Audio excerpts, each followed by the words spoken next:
What's going on, everybody? Welcome back to The Grave. I'm your host, Casey.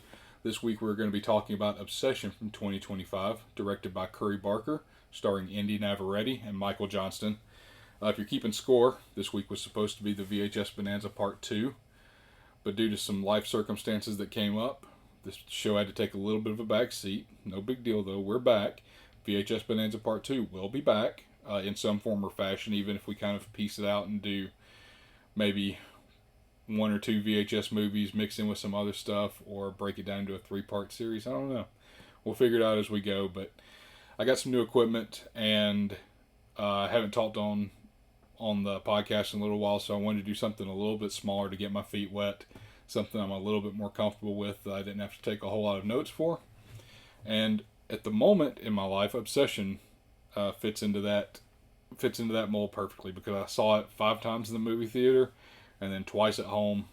I saw it the first time opening night, and as soon as I got out of it, I went and saw it by myself. As soon as I got out of it, I just knew that it was going to freak my wife out. So I called her. I was like, hey, I know you've already had your shower and that you're getting ready for bed, and I know it's about to be 10 o'clock, but fuck it. Get up, put on clothes. We're going back to the movie theater. You got to see it. And she was a good sport about it. She hopped up and we went back and saw it, and she really loved it. Then went and saw it with my kids and some other family members, and bought it on digital when it came out, watched it again, watched it with the commentary. I really, really enjoyed this movie. Some would say I was obsessed with it. I personally wouldn't say that, but some would. It's a really good take on a monkey's paw scenario, which, if you don't know what a monkey's paw is, it's essentially like a tainted wish. Like, you make a wish for $1 million and you get $1 million in Monopoly money, that type of thing. So technically you get what you asked for, but not in the way you meant to receive what you asked for. Indy Navarrete plays Nikki in this, and Michael Johnston plays Bear. Bear is the person who uses the One Wish Willow. Obviously, side note, we're going to be doing a little bit of spoilers in this, up to full spoilers. It's made almost $500 million at the movie theater at this point, so there's a good chance if you're listening to this podcast in this tiny little corner of the internet, you've already seen it. But just be warned, we're going to be doing some spoiler talk. But Michael Johnston, playing Bear, is the one who makes the wish for Nikki to fall in love with him using a One Wish Willow that he finds in like a little witchy bits and baubles gift shop store type thing. And when he makes that wish, boy, does Nikki fall in love with him. And I think the way he worded his wish was, I wish that Nikki Freeman loved me more than anyone else in the whole fucking world. And fuck, she sure does. It winds up, I mean, she cooks his cat. She kills his best friend. He has like a little goth mommy that is just all about him, that he is completely blind to for some reason. I don't understand that. If you had a goth chick that was like snuggling up to you at work and like being all lovey-dovey on you, and you're going after, Nikki, which, don't get me wrong, Nikki's a smoke show and she's cute, but if you've got a goth chick that is just head over heels for you for whatever reason, you don't just leave her, sitting out in the rain, man. Bring her in. Chat her up a little bit. See if you can have her on the back burner if things don't work out with Nikki. I guess that's probably a dick thing to say. I don't know. Don't do any of those things. That's a terrible thing to do. Just be nice to the goth chick because she actually already likes you. And then you can just have a really good relationship with the hot goth chick from here on out. And Nikki, it turns out, was sleeping with your best friend behind your back, even though she clearly knew that you had a thing for her. But we're getting ahead of ourselves, whatever. So, like I said a second ago, the movie's made $500 million in the theater so far. Curry Barker, it's all but launched his career at this point. I mean, it definitely has launched his career. There's already talks about an Obsession sequel. There's already talks about him directing the next Texas Chainsaw, which I think is a really cool idea, because the Texas Chainsaw Massacre could probably use like a fresh set of eyes on it and a new voice, bringing it to the movie theater. So I'm down with that. Indy Navarrete, I had never heard of her before. The girl who plays Nikki. Apparently she was on some Superman TV show and maybe a couple of other things here and there. She's also a live streamer. Live streamed Call of Duty. And then I actually subscribed to her YouTube channel because she's kind of funny to just watch, play different things. She did like Outlast, stuff like that. So she's actually a pretty funny streamer. And The Last of Us she also streamed. And she just seems like a pretty nice, normal person that maybe she's not completely enveloped by Hollywood yet. Michael Johnston seems completely fine. I don't know anything about him. I don't think I've seen anything that he's been in before, but he was perfectly annoying in the role he was in, and it was clearly meant to be that way. He's kind of like a beta male that doesn't have the gumption to go talk to the girl that he's actually in love with and to shoot his shot with her, as the kids say. And so he cheats the system by making a wish with a one-wish willow, which is pretty clearly an offhanded wish that he didn't actually think anything was going to happen with. And there's been all kinds of talk online about oh, he's a creep for making this wish. Yeah, but I mean, he didn't know that it was actually going to work. So I give, for the first mistake he made, which was making that wish with the one-wish willow, I chalk that up to just like a frivolous playing around, like, I wish she loved me more than anybody else in the fucking world, snap type of thing. In no reality do you believe that's actually going to work. However, every single decision that Bear makes after that decision, he is accountable for, and he is a fucking dick for the entire movie. He's stringing Nikki along. He's not really stringing her along because she's head over heels for him, but he finds out that she's possessed, and he finds out that the only way for him to end the possession or to release Nikki from the wish that he's made is to kill himself. He doesn't have the stones to do that every single chance he's got, and he almost shoots himself at one point. He doesn't do it. He takes a bunch of pills and he tries to cough them up at the end. Like, he's just chicken shit. And when you realize that you've made the mistake you've made, and that you've made this wish that made this, like, Nikki's kind of a bitch for sleeping with his best friend behind his back, even though she knew that he had feelings for her. But at the end of the day, what she was doing kind of pales in comparison to what he ultimately winds up doing, which is ruining her life. Definitely forever. Like, she's going to prison. She's going to be mentally and emotionally scarred from all this stuff. I mean, it's pretty clear at one point that I don't know if he realizes that he's not dealing with real Nikki yet or not. I seem to remember that I think he was. But he has sex with her, which essentially winds up, I mean, that's rape.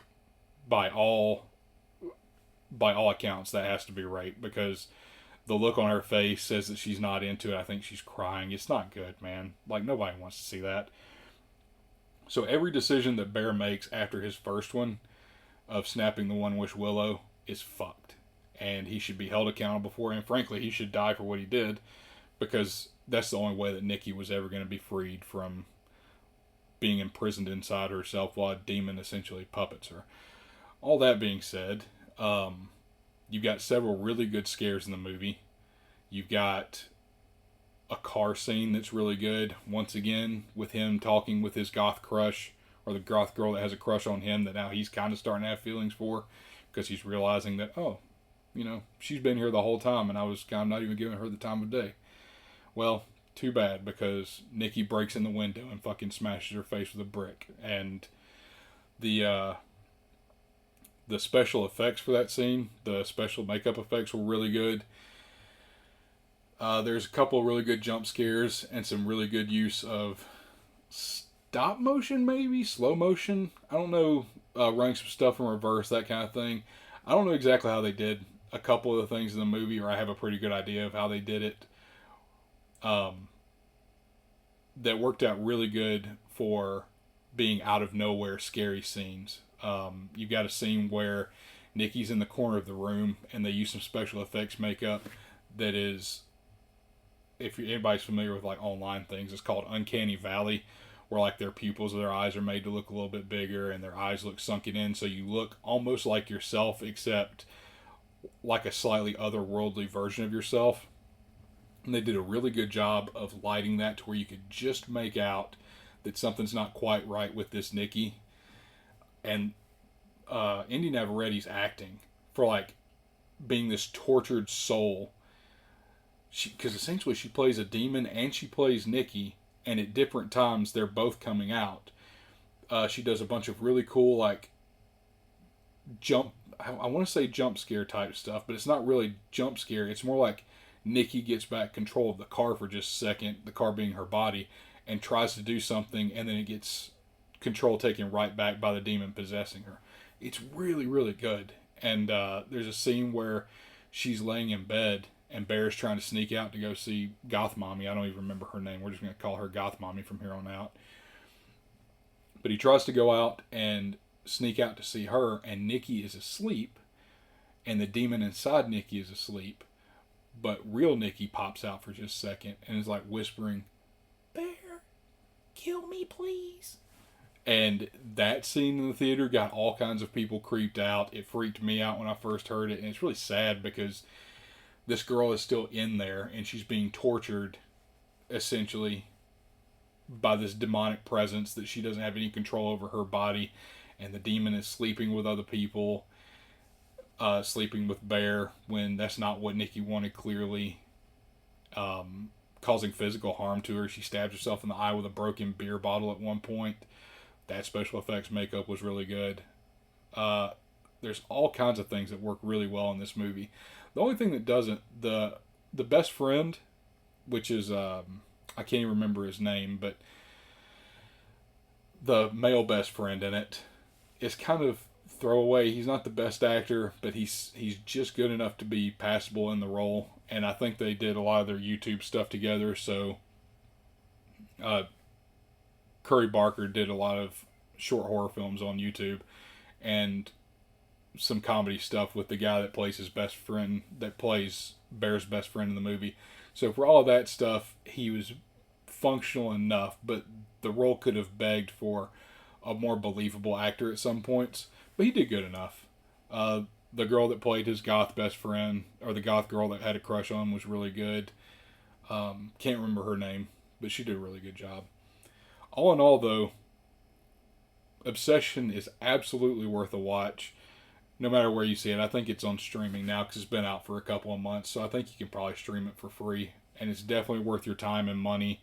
If you can still find a theater to go see it in, it's really good to see it in a theater. I will warn you, though, if your theater has any issues with lighting, so, for example, if the darks are too dark in the theater you go to, which mine is, typically, the first night that I went and saw it, I saw it at a better theater on my way home from work, and I could see things a lot better. For example, Nikki in the corner of the room is very important to be able to see the outline of her face and like the special effects makeup.